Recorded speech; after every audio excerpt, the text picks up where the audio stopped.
In the Irish countryside, Ballymore is a peaceful village filled with birdsong, making anyone who visits feel relaxed.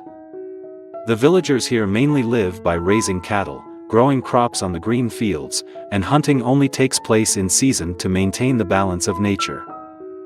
In that warm atmosphere, no one expected that a creepy incident was about to happen, completely changing the daily life of Ballymore. Seamus O'Neill, a famous hunter with a grumpy and ambitious temperament, decided to venture deep into the old forest with the reckless thought that he would get a special trophy. One early morning when the fog was still covering the treetops, Seamus quietly followed the tracks of a mother and cub bear that often appeared at the stream at the end of the forest. With his keen eyes and cunning honed over years of hunting, he quickly discovered a bear den hidden among the dense bushes, where the mother bear and her cub were resting after a night of foraging. Without hesitation, Seamus waited until the mother bear left the den to find food, then sneaked inside, using his strong arms to grab the cub who still had no idea what was happening. The cub scratched and made weak sounds, but Seamus did not flinch, because his mind was blinded by greed. He quickly left the forest, following a less traveled path, all the while anxious with the thought of selling the cub for a good price on the black market. While Seamus was complacent with his achievement, the mother bear returned to the den and discovered that the cub had disappeared, causing her to fly into a rage. The roar shook the trees, roused the birds sleeping in the high branches, and the mother bear's anxiety was evident in every frantic stride. She sniffed the scent of the stranger that lingered, the pungent scent along the path, and without hesitation headed straight for Ballymore village in the utmost fury. When the sun rose high, the villagers of Ballymore were busy with their farming, not mentally prepared for the sight of a huge bear suddenly rushing into their living quarters. Screams echoed throughout the streets, children cried out in fear, and adults rushed into their houses to find shelter, closing the doors and praying that the disaster would pass quickly. The quick-witted men immediately grabbed sticks and bows and arrows, trying to keep their wives and children safe, at the same time telling each other to absolutely not go near the mother bear that was roaring continuously. In the confused crowd, Mr. Podrick, an experienced blacksmith, called for everyone to calm down and said that they had to observe to understand why this bear had rushed into the village. With many years of experience in dealing with wild animals, Podrick realized that the bear did not attack anyone blindly, but was just sniffing the air as if searching for traces of something very important. With his sharpness and understanding, Podrick guessed that the mother bear was frantically searching for her cub, because he had witnessed bears panicking like this before when they lost track of their cubs. He immediately called Liam Fergus and Ronan, three other experienced men in the village. Together they went to the village entrance, keeping a safe distance from the mother bear, not rushing to attack. The mother bear growled, her two paws clawing the ground, her eyes red as fire, but she did not rush at anyone, showing that her purpose was not to harm humans but only wanted to find her cub. The villagers had calmed down, everyone had noticed the panic in the bear's actions, and now they had to find out who had the nerve to take its cub. A few people remembered seeing Seamus O'Neill leave the village early in the morning in a mysterious manner, and no one had seen him return until now. Words quickly spread, leading everyone to suspect that the grumpy hunter was the culprit. Podrick, Liam Fergus, and Ronan discussed going to Seamus's hut at the end of the village, where he kept his traps and hunting trophies, to see if there was any sign of it. When they got there, they found the door of the hut firmly closed, the muddy tracks of a large animal dragging around, and traces of bear fur strewn along the path. Anger flared up in Podrick, and he immediately signaled Liam to push the door open, but it was locked from the inside, preventing them from entering immediately. Fergus knocked loudly on the door, calling out Seamus's name, demanding that he confront him, but there was suspicious silence inside. After a few minutes of waiting, Ronan nodded to everyone, signaling that they needed to act quickly, as the mother bear was roaming outside the village, and it could be dangerous if the cub was not found.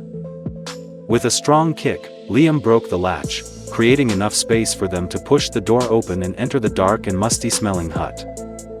The scene that appeared stunned them. Seamus was standing in the middle of the room, next to a rather large wooden cage, inside of which was a cowering, whimpering bear cub. Ronan angrily shouted at Seamus if he knew how dangerous this was, but the hunter only showed a fierce look, one hand clutching the hunting rifle. Podrick stepped forward, looked straight into Seamus' eyes, and said in a deep, firm voice, "Stop this behavior, you cannot hold that innocent bear for another second." Seamus seemed to flinch, but he stubbornly responded with rude words, claiming that it was his prey that he had the right to own. Just when the atmosphere was extremely tense, Liam and Fergus took advantage of Seamus's carelessness and quickly took the gun from his hand, leaving him no time to fight back. The gun fell to the floor with a clang, and Seamus was knocked down by Ronan, his hands tied behind his back, with no way to escape. Podrick immediately opened the cage and gently picked up the cub, feeling its heart beating wildly from fear and being imprisoned for too long. The cub trembled as it tried to raise its head to look at the people around it, but its eyes showed fear and exhaustion. Fergus stroked the cub's fur, calming it down, and the group decided to take it out of the hut to return it to its mother bear who was waiting outside the village. At the same time, some villagers quickly ran to call the police, informing them that Seamus had kidnapped the cub and needed to be dealt with according to the law. When Podrick's group left the hut, the cub was still clinging to them, as if afraid that it would be left behind at any moment. Outside the village, the mother bear was still growling, her wild eyes scanning everywhere for her cub, making the villagers both worried and afraid for their safety. But when the mother bear heard the cub's weak cry, it turned its head back, immediately roaring loudly, a mixture of pain and joy. Podrick, Liam, Fergus, and Ronan slowly approached the mother bear, carefully placed the cub down, then backed away, giving space for the mother and cub to reunite. The cub toddled over, rubbing its head against the thick fur, while the mother bear lovingly held it, licking it, checking to see if it was seriously injured. The villagers who witnessed the scene suddenly realized, even though it was a fearsome wild animal, the mother bear was still full of love and only wanted to protect her child. A minute later, the mother bear looked up, her eyes looking at the villagers as if a warning mixed with gratitude, then slowly turned and led the cub towards the forest. The mother and cub disappeared into the trees, leaving Ballymore back to its usual silence, but everyone was still in shock.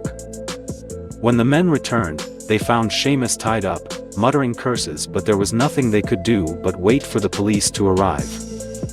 The police sirens from the neighboring town blared loudly on the road leading into the village, breaking the usual silence. Chief Constable O'Reilly, a tall man with a bushy mustache, got out of his car and immediately asked the villagers what had happened. Podrick, still tired from the struggle, told them the whole story, from the time the mother bear stormed into the village to when they found the cub at Seamus's hut. O'Reilly shook his head in dismay as he looked at Seamus, who was tied to the ground, and then ordered the policeman to handcuff him carefully. Seamus was dragged out to the car, screaming complaints, but no one paid any attention, because the price of greed was not small. The villagers breathed a sigh of relief. They gathered at the old inn to discuss the dramatic moments just past.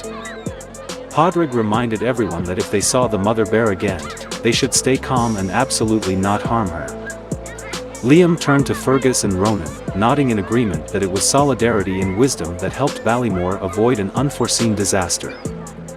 Around dusk, after everything was settled, the police left with Seamus, leaving the village gradually sinking into the peaceful night. The people were still haunted, but at the same time there was a growing pride in having protected a small creature, even if it was a fierce bear. That evening around the warm fire, the elders told the story to the younger generation, reminding them that nature must be respected, and that all greed will be punished. Deep in the forest, the mother bear and her cub were probably lying together, sleeping peacefully after a long day of fear and danger. No one in Ballymore knew for sure whether they would return, but they all hoped that the mother and cub would live safely, undisturbed by humans.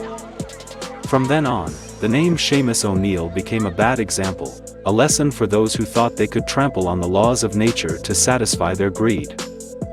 However, Ballymore had learned a valuable lesson about compassion, solidarity, and above all, how to respect life in the wild. The night sky covered the village, the moonlight shone on the stream, where the shadow of the bear cub had been imprinted on the day of his capture, as if recalling an unforgettable memory. When the fire in the fireplace went out, everyone fell asleep. Ballymore returned to its peaceful state, but the story of the mother bear would remain forever in the minds of those who witnessed it. The next morning, the whole village was abuzz with news that Seamus would be prosecuted for illegally capturing wild animals, and of course, his sentence was not light. Podrick sat by the window, sipping a cup of hot tea, suddenly smiling when thinking about the moment the mother bear and her cub reunited. His heart seemed to calm down. Many days later, the news of the mother bear and her cub returning deep into the forest spread throughout Ballymore. Everyone believed that they would be at peace in their natural world. The village returned to a peaceful scene, the birds chirped, the sheep grazed, and the people worked hard under the clear blue sky. But whenever someone mentions that event, they still feel moved, remembering the fiery eyes of the mother bear and the weak bear cub that had just been rescued. Many years later, that story was passed down as an anecdote, becoming part of the collective memory, teaching children that humans and nature need to live in harmony. To this day, if you visit Ballymore, you can still hear the villagers telling emotional stories about the day the mother bear visited, and how everyone came together to do the right thing. It is a story about a gloomy morning and ending with the warm sunshine of love, making Ballymore even more beautiful in the minds of those who have set foot there. Dear friend, thank you for taking the time to follow the story. Don't forget to like and subscribe to the channel to support us.